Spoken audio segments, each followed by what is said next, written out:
Bonsoir à toutes et à tous. Heureux d'être ensemble ce soir sur cette place, dans cette belle région de Saint-Louis, les Hauts de Saint-Louis. Je voudrais remercier le Seigneur pour cette opportunité. Surtout, je voudrais remercier mes collègues pasteurs, pour l'invitation. Nous croyons que le Seigneur va encore nous faire du bien ce soir. Non pas parce que je suis là, nous sommes là, mais parce qu'il est présent. Et derrière, il a commencé. Il a commencé depuis ce début de semaine. Il a commencé depuis que nous avons commencé à chanter. Le Seigneur, ce soir, va nous faire du bien. Il est là pour cela. Et nous aimons parler de la personne de Jésus. Jésus, le seul nom qui délivre, qui secourt. Et ce soir encore, nous allons parler de Jésus qui se manifeste, qui agit dans la vie d'une famille en détresse. Et nous croyons que ce soir, dans ce quartier, dans ce village, dans cette région, le Seigneur va se manifester dans vos familles. Le Seigneur va agir dans vos familles. Le Seigneur va encore se glorifier. Le Seigneur va permettre à ce que les ténèbres s'enfuient. Le Seigneur va permettre à ce que la grâce intervienne, qu'il y ait un changement radical dans les vies. Alléluia. Je voudrais faire une lecture. Si vous avez la Bible, vous pourrez la faire aussi avec moi, dans l'évangile de Luc, au chapitre 7. Donc c'est une lecture un peu assez courte. Luc, chapitre 7, à partir du verset 11.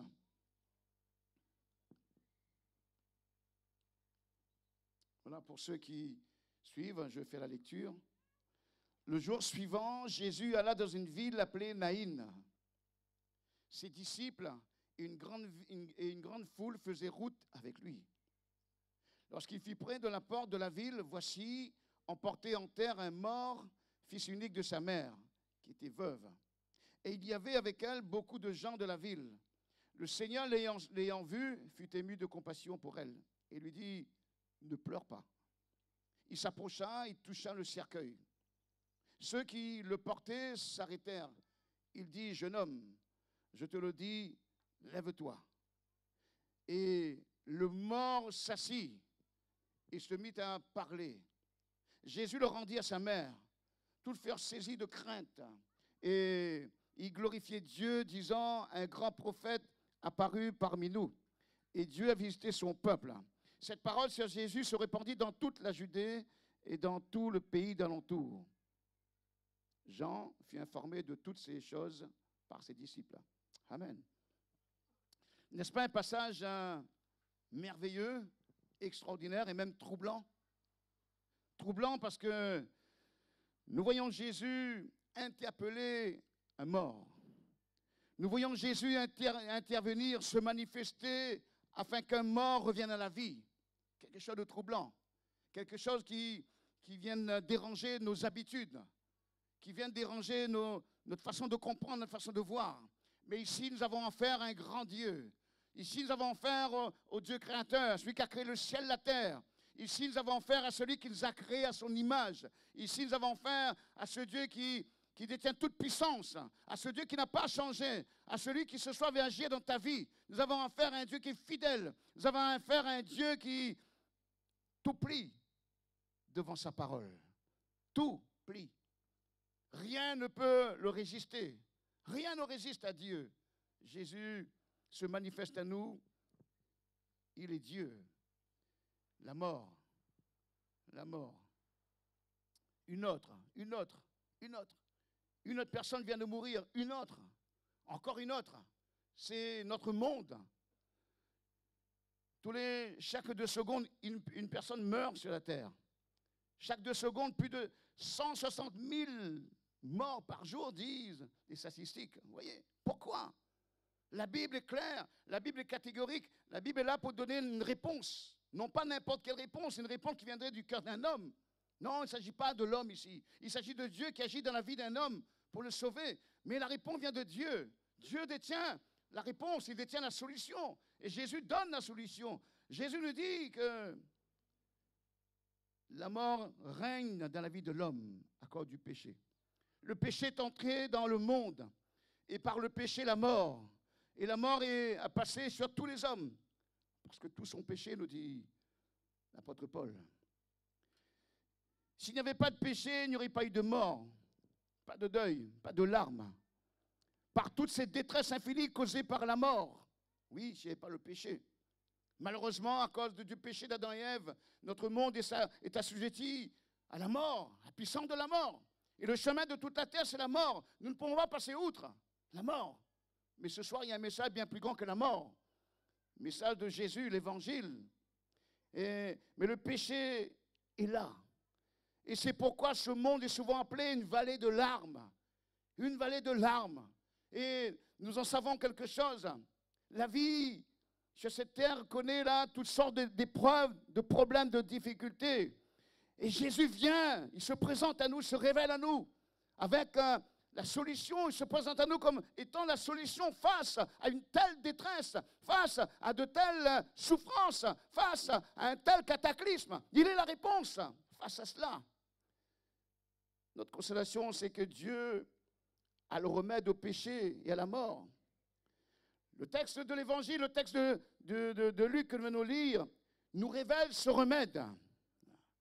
Ce texte nous met en contact avec une veuve éplorée, qui vient de perdre son fils. Elle pleure, elle pleure, elle pleure. Peut-être que ce soir, parmi ceux qui m'écoutent, dans l'auditoire ou parmi ceux qui sont dans leur maison ou dans leur cour, il y a des mamans, des mères qui ont vécu cela, qui pleurent à cause du décès d'un enfant, qui pleure, qui souffre. Je voudrais t'annoncer une bonne nouvelle. Jésus, ce soir, s'est approché de toi et il veut t'apporter la solution, la réponse face à tes larmes, à tes pleurs. Elle pleure. Il est souvent fait mention des larmes dans la Bible, la parole de Dieu. Les mots pleurs, larmes et leurs dérivés et synonymes font partie de l'histoire des hommes. Nous voyons qu'en ce moment, ça va très mal dans le monde. En Europe, ça va très mal. Il y a la guerre, il y a des mères qui ont perdu leur mari, il y a des mères qui ont perdu leurs enfants, leurs fils. Ce sont des moments difficiles. Nous ici, nous ne connaissons pas la guerre, mais nous sommes confrontés à la puissance du péché qui sévit, la mort qui frappe. Et nous savons quelque chose par rapport à la mort quand elle passe dans la vie, quand elle passe dans une famille. Ici, dans Luc chapitre 7, devant cette veuve dont le fils unique est allongé, mort, dans un cercueil ouvert. Et cette femme, elle est à la tête d'une procession funèbre. Et cette procession se dirige vers le cimetière. Il faut se séparer du mort. Il faut l'ensevelir. Le texte précise que beaucoup de gens l'accompagnent. Une foule considérable de la ville, dit le texte, que de douleurs décrites en quelques mots, que de souffrances, que de douleurs mentionnées ici. Cette femme accompagne au tombeau celui qui lui restait de plus cher. Elle est veuve. La mort un jour est passée dans sa famille. La mort un jour est venue chercher son mari. La mort un jour a frappé sa maison. Veuve. Et encore une fois, la mort frappe. C'est son fils qui est parti. C'est son dernier appui sur la terre. Nous voyons que cette scène est poignante, terrible, difficile. Moi, j'ai vu ma maman pleurer parce qu'elle avait perdu des enfants, des bébés. C'était terrible. J'étais enfant, j'avais du mal à comprendre. Maintenant que je suis adulte, j'ai des enfants, je comprends mieux. C'est terrible. Une maman qui perd des enfants, c'est terrible. Et ça a été comme cela parce que nous avions abandonné Jésus. Parce que nous avions abandonné Jésus. C'était devenu difficile dans notre famille, compliqué. La mort avait frappé à plusieurs reprises. Et j'ai vu ma mère. Je comprends mieux aujourd'hui ce qu'est la souffrance. Pas tout, mais un peu plus qu'en ce temps-là. Et cette femme est maintenant seule au monde. Peut-être que tu es seul au monde. Tu te dis, je suis seul au monde. Le Seigneur ce soir veut s'approcher de toi. Le Seigneur veut entrer dans ta vie. Jésus veut entrer dans ton cœur. Jésus veut devenir l'ami de ton foyer, de ta maison. Jésus ne veut plus que tu sois seul, que tu sois là en train de te débattre face à des situations difficiles, pénibles, face à des situations qui ont tendance à t'écraser. Jésus se présente à toi comme l'ami fidèle qui peut te secourir. Cette veuve avait plusieurs raisons d'être désespérée. Il y a évidemment le côté sentimental de cette perte, mais oui, nous ne sommes pas faits de bois, de béton. Nous avons été créés, Dieu nous a créés à son image, mais nous sommes créés avec des sentiments. Nous ressentons la souffrance, nous ressentons le besoin d'aimer et d'être aimés. Et nous comprenons cette femme. Nous comprenons son désespoir, sa souffrance. Ça devait être très dur pour elle sur le coup. Elle vient de vivre un coup terrible. Un coup terrible. Elle n'a plus de mari. Elle devait compter beaucoup plus sur son fils afin d'être consolée, secourue. Mais le voilà mort, lui aussi.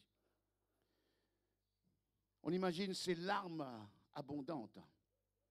On imagine son chagrin. C'est une femme qui est dépitée. Une femme là qui n'a plus d'espérance. Une femme là qui certainement n'a plus goût à vivre, n'a plus goût à la vie. Une femme qui se sent perdue, désorientée face à ce qu'elle vient de vivre. Et tu es dans une telle situation ce soir. Vis-tu une situation identique, similaire? Jésus, qui est celui qui frappe à la porte de ton cœur. Jésus est celui qui peut. Jésus est celui qui veut, mais toi, laisse-le agir. Mets ta confiance en lui, invite-le. Dis Jésus, l'histoire de cette femme, la vie de cette femme est la mienne. Jésus, j'ai besoin je veux que tu interviennes. Cette tragédie a aussi un aspect économique. À cette époque, une veuve était plongée dans de gros ennuis financiers. Ce n'est pas comme maintenant où nous avons des aides publiques. C'est bien. Il y a eu des progrès, c'est bien. Mais en ce temps-là, il n'y avait rien du tout. C'était difficile. Cette femme n'a plus d'aide, n'a plus de secours. Sur qui s'appuyer? Elle est désespérée. En plus d'être meurtrie, elle est désespérée. Sans protection. Il n'y a plus personne qui pourrait subvenir à ses besoins. Elle sait que son existence va être difficile. Elle le sait. Son existence va être difficile, terrible. En ce temps-là, ces femmes avaient très peu de moyens pour gagner leur vie. Cette veuve qui a perdu son fils unique se retrouve démunie. Ce sont des circonstances qui, humainement parlant, sont absolument désespérantes. Vous voyez, maintenant, elle a perdu son fils. Elle doit s'attendre à devoir affronter des temps extrêmement difficiles. Difficiles.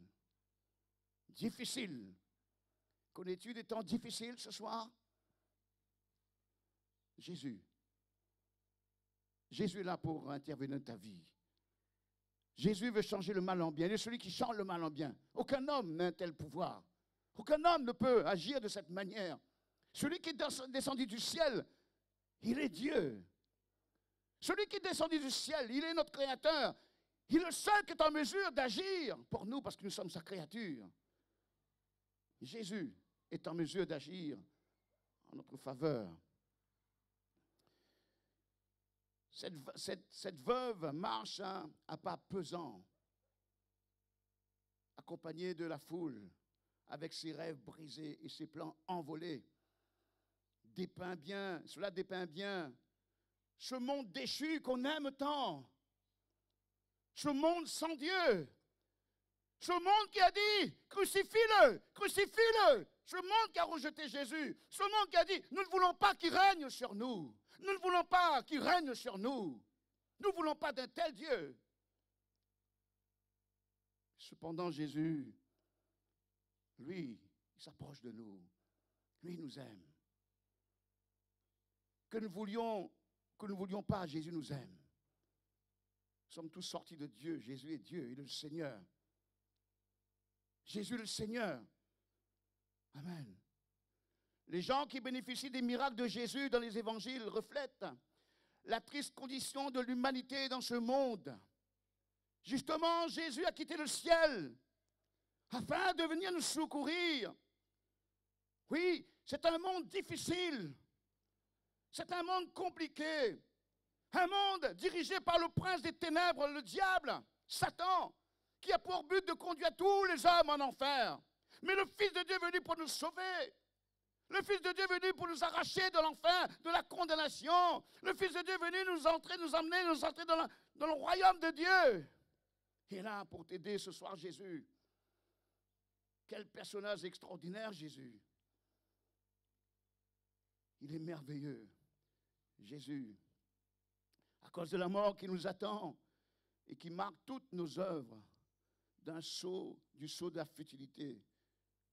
Futilité, nous sommes dans une vie de futilité. Ce monde ne tient pas ses promesses.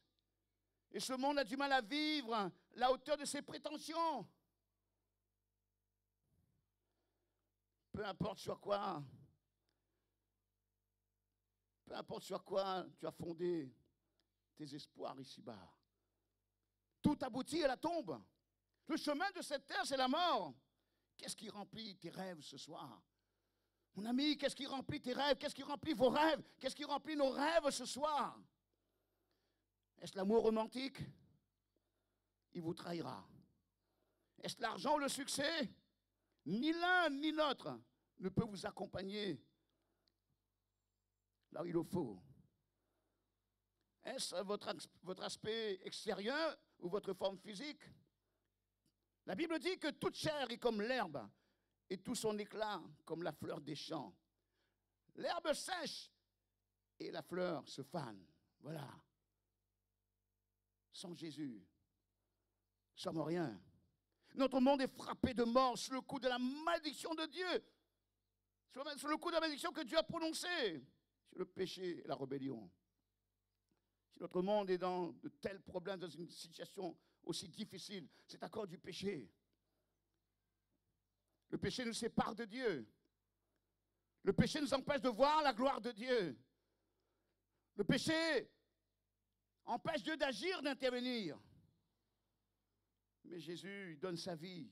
Il vient mourir pour nous délivrer, pour nous pardonner de nos péchés. Notre monde est dominé par le spectre de la mort. Oui, combien ont peur de la mort? Mais Jésus nous délivre d'une telle peur. Jésus nous propose la vie. Jésus nous délivre de la mort éternelle. Un jour, nous connaîtrons la mort physique si Jésus n'est pas revenu avant ce temps-là. Mais Jésus, ce soir, te propose la vie éternelle. Oui, la vie éternelle. Voilà ce qui est important, la vie éternelle. Et dans sa possession funèbre, il y aura toujours des larmes et des lamentations, comme celle de cette femme qui marche péniblement vers ce lieu où déposer son fils qui est mort. Et cela illustre bien le problème de notre monde. La mort, la tristesse et les pertes. La mort, la tristesse et la perte. Voilà ce qui marque notre monde. Le Fils de Dieu est venu avec des paroles de consolation, comme ce soir, pour permettre aux humains de faire face courageusement à ces sinistres réalités. Si la veuve est à la tête d'un cortège de mort, Jésus est à la tête d'un cortège de vie. La Bible dit que celui qui a le Fils a la vie. Jésus est celui qui donne la vie. Jésus est celui qui est le créateur de la vie. Jésus a accepté de mourir à la croix afin de donner la vie. Si nous croyons en Jésus, lorsque nous croyons en lui, lorsque nous plaçons notre confiance en Jésus, lorsque nous l'acceptons de notre vie, nous passons de la mort éternelle à la vie éternelle. Nous passons des ténèbres à la lumière. Nous passons de Satan à Christ. Nous entrons dans la vie de Dieu. La vie de Jésus est en nous. Cette vie impérissable. Cette vie vraiment de qualité. Cette vie qui ne vient pas de la terre. Qui ne vient pas d'un homme. Qui ne vient pas de nos parents. Cette vie que l'on ne pourra jamais acheter. Cette vie qui vient d'en haut, qui vient de Dieu, cette vie qui nous est donnée par Jésus. Amen. À cause de l'œuvre qu'il a accomplie à la croix pour tous les hommes. Pour toi, mon ami. Toi qui pleures, toi qui souffres. Pour toi. Quel amour. Il a prouvé son amour à la croix, Jésus. Mais Jésus n'est plus mort, il est resté des morts. Et comme il est vivant, ce soir, il a possibilité. Il est le seul qui peut te faire entrer dans cette vie. Il est le seul qui peut intervenir afin de t'emmener à vivre le changement dans cette vie compliquée, difficile.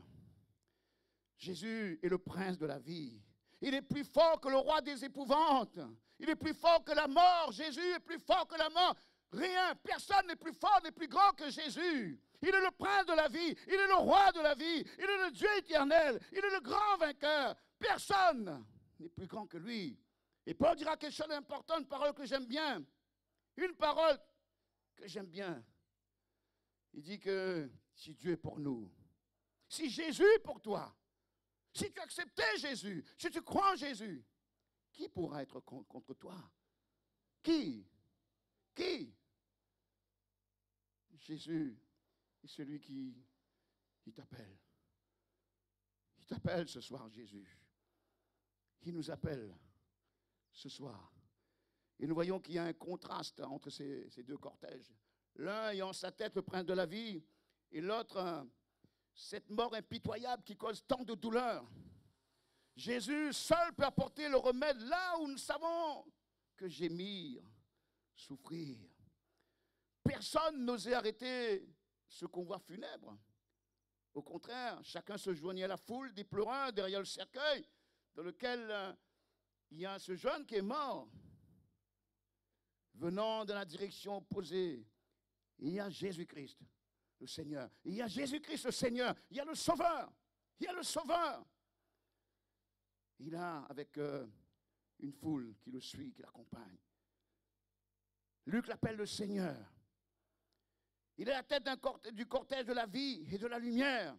Il est le prince de la vie, Jésus. Il est la lumière du monde. Il a dit que celui qui croit en lui ne marchera plus dans les ténèbres. Il est la lumière qui ce soir veut éclairer ta vie. Il est cette lumière qui veut chasser les ténèbres en toi. Il est cette lumière qui veut briller dans nos quartiers, dans nos maisons, dans notre île. Jésus, la lumière du monde.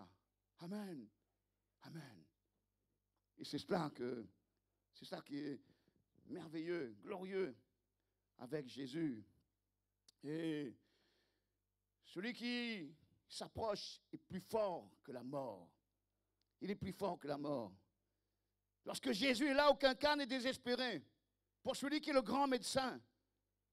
Es-tu dans la souffrance à cause d'un problème de santé? Confie-toi en Jésus. Il est le grand médecin que Dieu nous a donné, que Dieu t'a donné. Le grand médecin qui peut intervenir. Et la mort de cet homme n'est rien pour lui. Certains disaient, mais il est déjà mort, mais c'est rien pour Jésus. Rien ne peut l'arrêter. Même si ce jeune est mort, même si son corps commence à sentir, ce n'est rien. Le prince de la vie, il est Dieu. Il ramène les morts à la vie. Et rien ne peut lui poser problème. Ici se révèle la vraie nature de l'œuvre de Jésus-Christ. Il vient et règne pour détruire la mort et donner la vie. C'est ce qu'il veut faire dans nos vies. C'est ce qu'il veut faire dans nos maisons, dans nos quartiers. Et nous voyons au verset 13, le Seigneur dit, le Seigneur la vie, et une compassion d'elle. Et ça va lui dire, ne pleure pas. Ému de compassion, Jésus prend l'initiative. Il est bouleversé dans ses entrailles, Jésus. Il est bouleversé. Et ça exprime un vif et profond sentiment de sympathie. Ici, comme lorsque Jésus a ressuscité cet homme Lazare, nous voyons en Jésus-Christ la grandeur de Dieu. La grandeur de Dieu se manifester face à la mort. Face là où il n'y a plus d'espérance, là où il n'y a plus d'espoir. La bonne nouvelle de Jésus, le message de la foi chrétienne tourne autour de ce grand fait. Un sauveur qui vient avec compassion. Jésus, ce Seigneur, ce sauveur qui vient avec compassion. Sa compassion veut se manifester. Sa compassion veut se répandre, ce soit dans ta vie, dans ta maison, au milieu de tes problèmes. Sa compassion veut agir ce soir. Sa compassion, là, veut se mettre en action, se mettre à l'œuvre, comme ici dans ce texte, lorsque Jésus a vu cette femme en souffrance, cette femme meurtrie, cette femme qui a tout perdu, cette femme qui n'a plus d'espérance, cette femme qui se sent vraiment désespérée. Jésus va intervenir, Jésus va agir. Et de par sa parole de réconfort, il y a aussi cette parole qui apporte le salut. Le salut. Cette parole qui vient détrôner, qui vient affaiblir, cette parole qui met en fuite, cette parole qui vient détruire le territoire de la mort et des larmes. Jésus s'adresse d'abord ici à la veuve éplorée et lui dit de sécher ses larmes. Oh là là, quand même. Seigneur, la réunion dit, Seigneur, on a tout payé.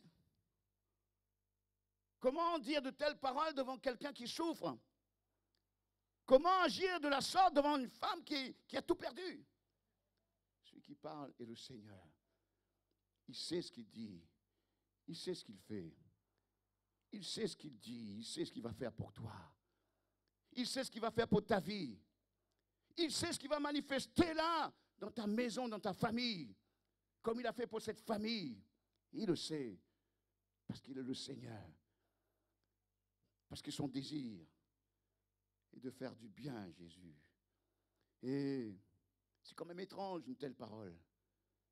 Ça aurait été des paroles vides si ces paroles venaient de moi.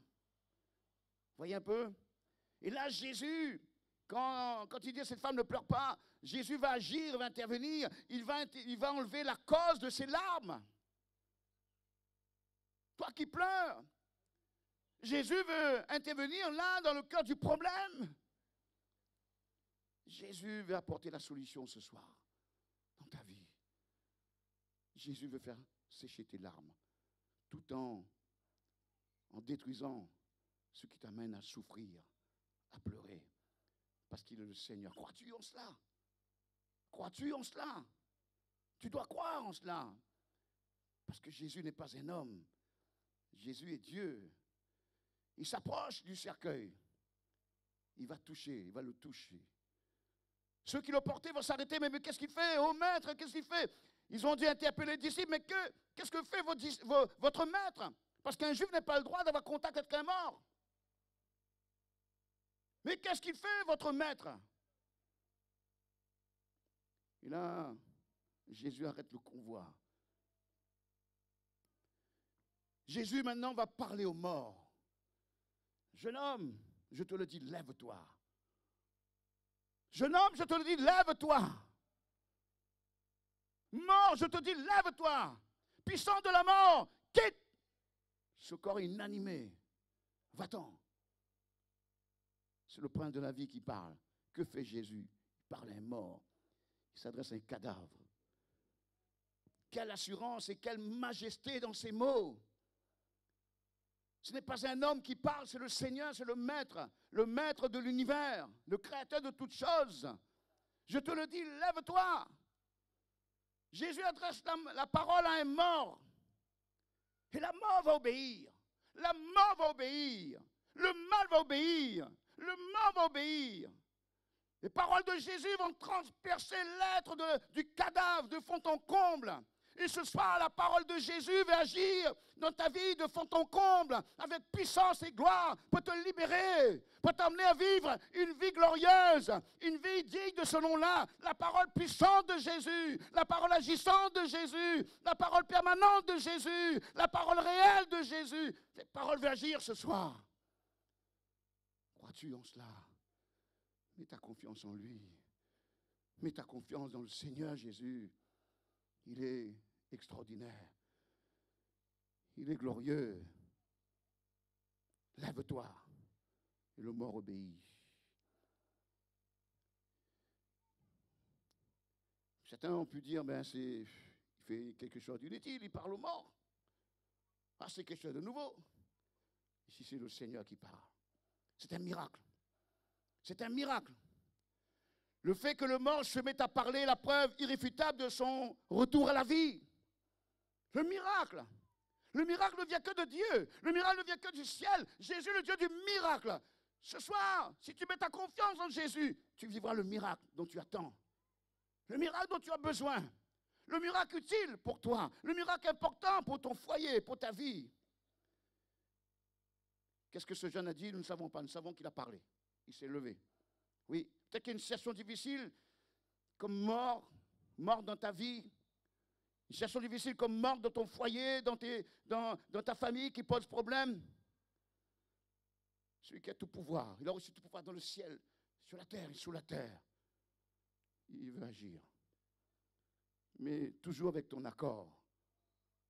Jésus veut agir ce soir, afin que tu voies sa gloire. Il veut t'emmener expérimenter la gloire du Père, la gloire de Dieu, la gloire de Dieu, la gloire de Dieu dans ta vie. Il est Seigneur. Il veut nous montrer qu'il est le Seigneur. Il n'a pas changé. Il est le même hier, aujourd'hui, éternellement. Et ce soir, en cet instant, Jésus veut agir. Jésus veut agir. Nous devons placer notre confiance dans le Seigneur Jésus. Amen. Nous voyons que les miracles accomplis par Jésus nous donnent un aperçu de ce qui est à venir. De ce qui est à venir. Jésus va revenir chercher ceux qui marchent avec lui, ceux qui ont fait alliance avec lui. Et Jésus va les emmener. Nous sommes dans ces temps difficiles, dans ces temps de la fin. Si vous lisez la Bible, vous verrez que Jésus parle des temps difficiles. Nous sommes dans ces temps difficiles. Et dans ces temps difficiles, il y a quelque chose qui va se passer. Jésus va revenir. Jésus va emmener ceux qui croient en lui, ceux qui ont choisi comme maître, comme Seigneur, ceux qui ont abandonné leur vie passée. Il va les emmener avec lui dans une vie de gloire, une vie éternelle, une vie splendide. La vie avec Dieu dans le ciel pour nous sortir de ce monde qui est une fournaise, dit l'apôtre. Ici, ce miracle est un grand miracle. Est un grand miracle. Et ce grand miracle qui préfigure la délivrance et le salut de tous ceux qui pleurent. Toi qui pleures. Ceux qui sont dans les luttes. Ceux qui s'attendent à Jésus afin d'être consolés. Le consolateur ce soir est proche de toi. La délivrance est proche de toi. La délivrance, c'est Jésus, il est proche de toi. Il veut agir. Il veut agir afin que la tristesse s'en aille. La tristesse soit éradiquée. Et ce passage de Luc nous montre le grand pouvoir de Jésus. Ici, ce que nous voyons, c'est un avant-goût de ce que nous allons vivre dans le ciel. C'est un avant-goût de ce que nous allons vivre dans le ciel. Nous serons avec Jésus, dit la Bible. Nous serons avec Jésus. À la croix, Jésus est mort à la croix. Il est mort pour nous sauver. Il a pris sur lui nos péchés, il a pris nos fautes. Jésus a accepté de mourir pour nous pécheurs, pour que nous soyons pardonnés, pour que nous ayons la vie éternelle. Et Jésus est mort à la fleur de son âge. Jésus n'est pas mort parce qu'il était malade, il n'est pas mort parce qu'il a commis un larcin. Jésus n'est pas mort parce qu'il était un homme méchant. Jésus est mort par amour pour tous les hommes. Jésus est mort pour cette île de la Réunion. Jésus est mort pour ce quartier de Bellevue. Jésus est mort pour toi qui m'écoutes dans ta maison, dans ta voiture, dans ta cour. Jésus est mort pour toi qui es assis ce soir parce qu'il t'aime. Et il est mort pour te délivrer. Et son sang a un grand pouvoir de te délivrer, de te pardonner, de te purifier, de faire de toi un enfant de Dieu. Tu crois en lui.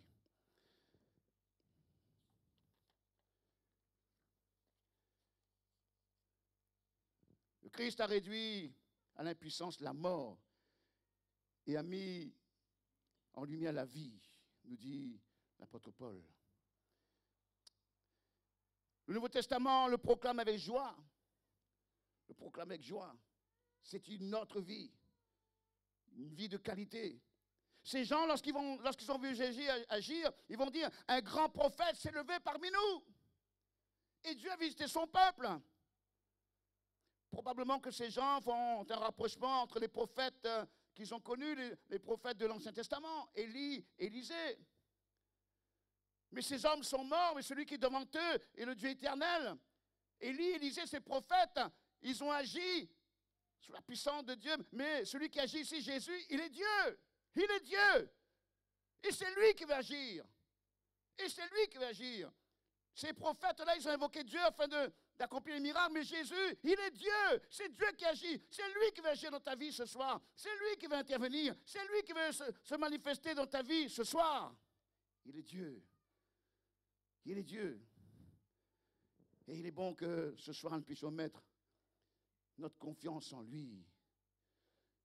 Et Jésus s'est manifesté pour consoler ceux qui pleurent. Ceux qui pleurent, comme il a fait pour cette femme. Il a dit, ne pleure pas. Ne pleure pas. Et cette femme, nous voyons qu'elle vient de loin. Elle vient de loin. Jésus s'est manifesté. Jésus a changé sa vie, son quotidien. Jésus qui vient du ciel. Il vient de bien loin, il vient du ciel. Il est proche de nous ce soir. Proche de nous. Et par son sang, ce soir, toutes souffrances peuvent arrêter si nous croyons en lui.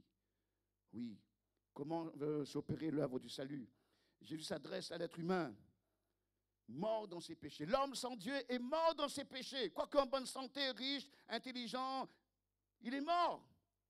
Un homme sans Dieu est mort dans ses péchés. Mais le Fils de Dieu est mort, resté des morts pour sauver les hommes de leurs péchés, pour qu'ils n'aillent pas en enfer. Oui, Jésus ce soir, il est là pour nous emmener au ciel. Et en lui, nous avons la vie éternelle. Le Fils de Dieu ce soir nous a parlé. Jésus appelle encore aujourd'hui ceux qui sont morts dans le péché, ceux qui sont séparés de lui. Jésus appelle ceux qui sont dans la révolte, ceux qui sont là, ceux qui hésitent, ceux qui sont dans l'incrédulité, afin de les faire entrer dans la vie éternelle. Et de par sa voix puissante, ce soir, il t'appelle. Il t'appelle. Il appelle les hommes et les femmes. Mets ta confiance en lui. Et la puissance de vie se trouve dans la voix du Sauveur, qui appelle ceux qui sont morts à venir à lui, afin qu'ils soient pardonnés de leurs péchés et qu'ils aient la vie éternelle. Jésus est le Seigneur. Jésus est Dieu. Jésus est un grand Dieu, Dieu extraordinaire, un Dieu glorieux, un Dieu merveilleux. Jésus est celui qui veut se manifester ce soir dans ta vie. Jésus est le Dieu Jésus est celui qui te comprend. Là où il y a des larmes, il vient pour les sécher. Il vient pour accomplir le miracle de Dieu. L'œuvre de Jésus-Christ dans l'histoire n'est pas finie. N'est pas finie, n'est pas achevée. Jésus veut agir ce soir. Jésus veut agir ce soir. La mort, quoique vaincue, n'est pas encore supprimée. Jésus a déjà privé la mort de son aiguillon par la puissance de sa résurrection.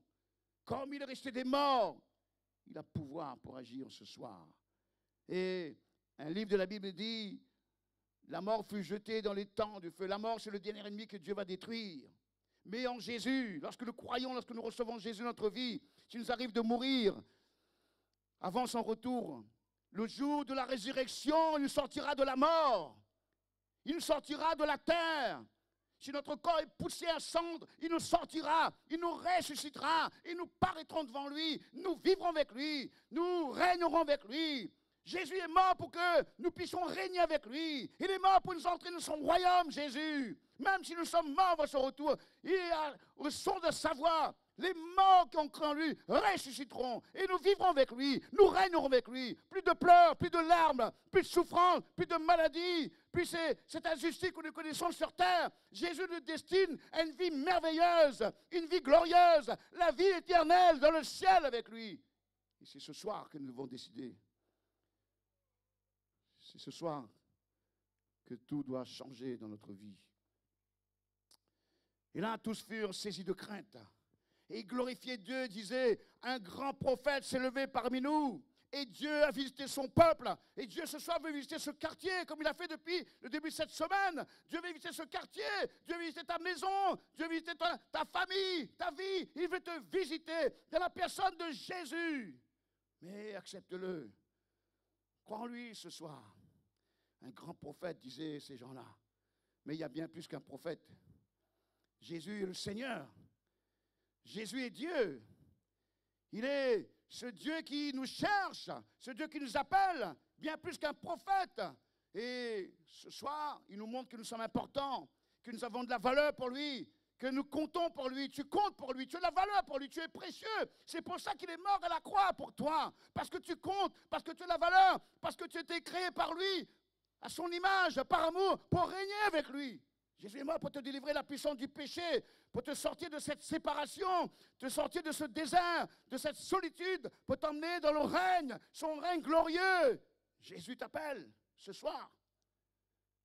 Et tu dois répondre, tu dois l'accepter, tu dois croire en lui, tu dois t'approcher de lui. Ne pleure plus. Ne pleure plus, mon ami. Ne pleure plus. Toi qui pleures, ne pleure plus. Ne pleure plus. Jésus te voit, il s'approche de toi. Jésus veut poser sa main sur toi. Ne pleure plus. Que la détresse, l'anxiété, toutes ces choses s'en aillent. Ne pleure plus. Jésus te touche. Ne pleure plus. Jésus te délivre de la souffrance ce soir. Jésus te délivre de ce qui domine ta vie. Ne pleure plus. Il est là, le Seigneur. Il est là, le Seigneur. Il veut réjouir ton cœur. Jésus est là pour te donner la force nécessaire. Jésus est là. Il te délivre de ton chagrin, de tes épreuves, Jésus. Oui. Et ses yeux sont sur toi. Dieu nous a donné un puissant sauveur. Dieu nous a donné un puissant sauveur. Dieu ne nous a pas donné un homme. Parce que l'homme est mortel. L'homme est pécheur. Jésus nous a donné un puissant sauveur. Jésus, c'est Dieu lui-même. Il a dit, je viendrai moi-même. C'est Dieu qui s'est approché de nous. C'est Dieu fait homme.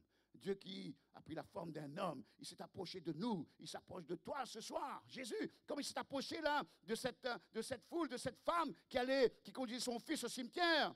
Jésus s'approche de toi. Il connaît ta détresse. Il voit, il sait ce qui te rend faible. Et Jésus, son but ce soir n'est pas de te conduire au cimetière. Non. Jésus ce soir est là pour t'emmener une vie de force, une vie de gloire. Aucune de nos larmes ne doit tomber par terre sans espoir. Jésus, ce soir, veut te faire du bien. Jésus se manifeste. C'est la lumière qui vient de nous. Jésus agit pour te délivrer de la souffrance. Cet événement remarquable est considéré pour nous dans la Bible.